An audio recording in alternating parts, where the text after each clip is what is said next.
The first time I met my boyfriend's childhood best friend, she proudly introduced herself as the ultimate socialite fraud investigator. Throughout the entire dinner, she couldn't stop lecturing me. Women really shouldn't overdress. If Declan hadn't explicitly told me you were his girlfriend, I would have definitely grouped you with all those fake rich girls I've exposed online. My boyfriend Declan eagerly nodded along. You really do dress a bit too flashy. You should listen to Sloane and tone it down. I couldn't even be bothered to argue with them. I made an excuse to go to the restroom, but right outside the door, I overheard Sloane delivering her expert appraisal of me. Declan, just look at how that woman walks and talks. She's obviously been through one of those gold digger training camps. She only approached you for your money. Think about it. A Patek Philippe watch, a limited edition Hermes Birkin, and a multi-million-dollar sports car? How could a regular doctor ever afford that? My blood boiled, and I finally reached the end of my patience. I turned around, pulled out my phone, and called my father, the richest billionaire in New York. Dad, wire me $10 million. I'm going to buy out a certain socialite fraud agency and teach this girl that wealthy men can actually have daughters. If you don't believe me, I'll test her for you in a minute. That way you can see this gold digger for who she really is. As I hung up the phone, Sloane's confident voice drifted out from the private dining room. Declan was looking at her, nodding with absolute trust. I really wanted to see how Sloane planned to test a real heiress like me. When I pushed the door open, Sloane was holding my Hermes Birkin, inspecting it from every angle with a condescending smirk. I'm telling you, young girls like you really shouldn't get caught up in comparing yourselves to others. The first step to becoming a fake socialite is trying too hard to package yourself. This bag of yours is a rental, right? I almost laughed out loud.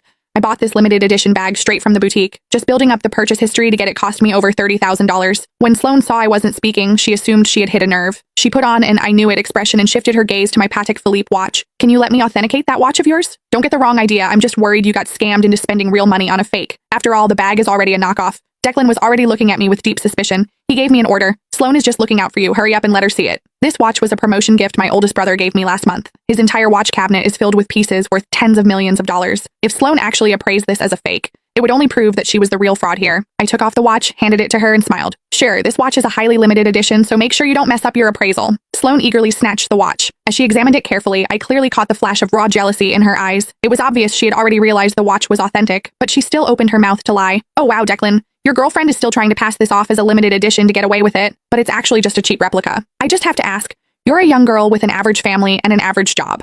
Why are you buying these fakes just to stroke your ego? Don't tell me you thought you could use these knockoffs to trap a rich guy and drain his bank account. The belittling tone in her words couldn't have been more obvious. In an instant, the way the other people at the table looked at me changed from admiration to disgust. Declan glared at me with sheer contempt, his voice dripping with disgust. How can you be so vain? And to think I actually believed you were different from other women? It turns out you all just want my money. Looking at his disgusted expression, my heart turned ice cold. I used to think Declan was just easily influenced, but that he at least had basic judgment.